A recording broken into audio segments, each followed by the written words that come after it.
This is a video about the review of TNA not 29. And that's the one where Raven showed up. And now I'm going to give you a review of what wrestling was like at the time.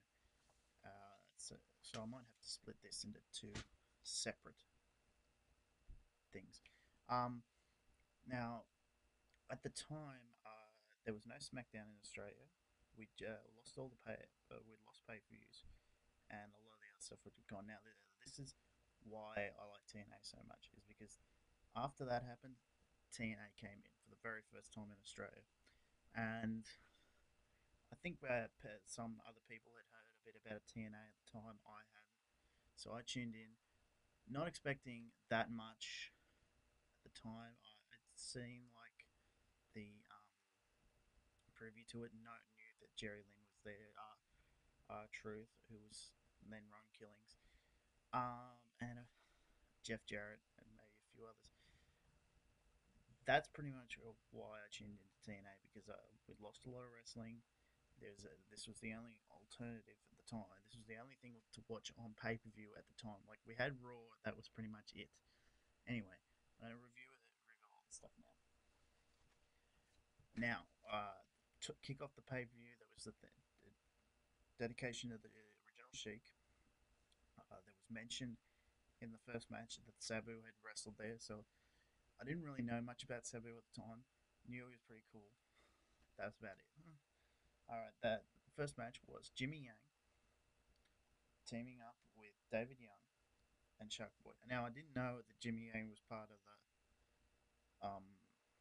Young Dragons back in WCW, but and the SATs, I didn't know much about them.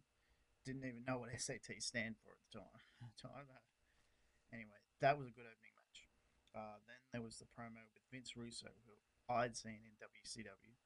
I'd seen a bit of WCW in its last days, but and I always thought Vince Russo was a good promo guy, a good thing to come in at the time and have tradition taking on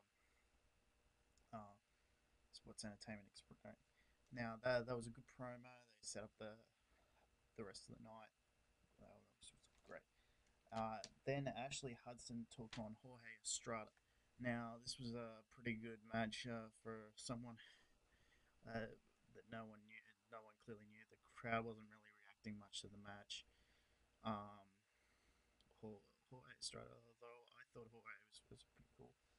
Um, then we had AJ taking on Larry Zbysko.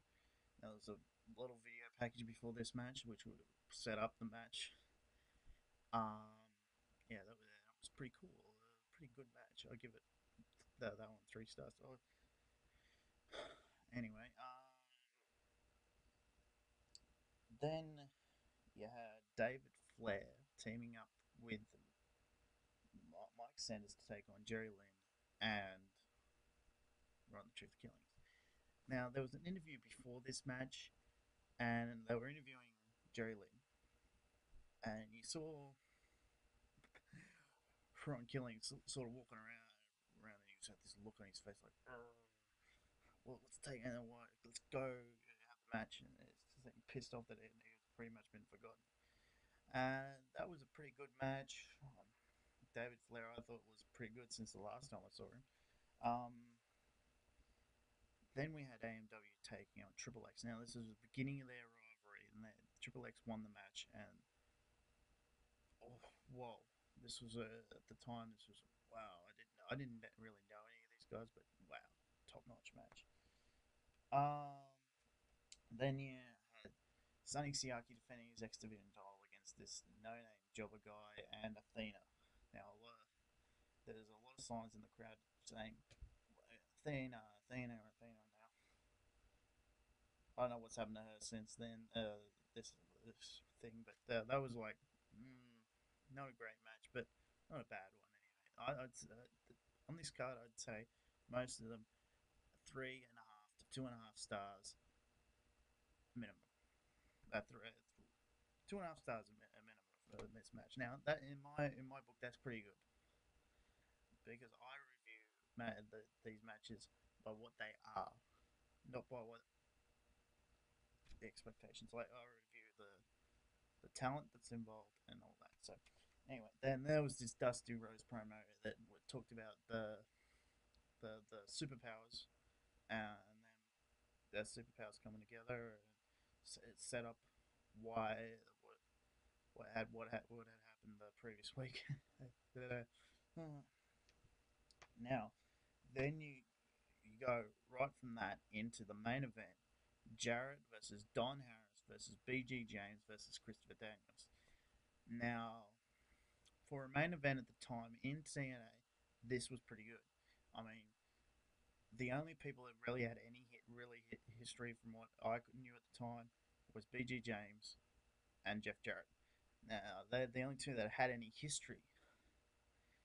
They had, Jarrett had a bit of history back in WCW with the Harris brothers, but Don Harris, I didn't think, oh well, he's not going to win this match. I didn't know much about Christopher Daniels at the time, but wow, awesome piece of talent. Now, I think it's a big mistake that TNA let this guy go, even though that the last time I checked, his name is still technically on the talent roster on the website. So, but yeah, you got to have that match. Jarrett overcame the odds, now which was which was pretty hard to believe at the time. Jarrett, the way it kind of went through, well, then you had Raven show up, and TNA changed from that day forward. They brought in a lot of guys from ECW and after this, and wow, awesome. All right, that's my review. Hopefully, I gotten enough of this on. Okay.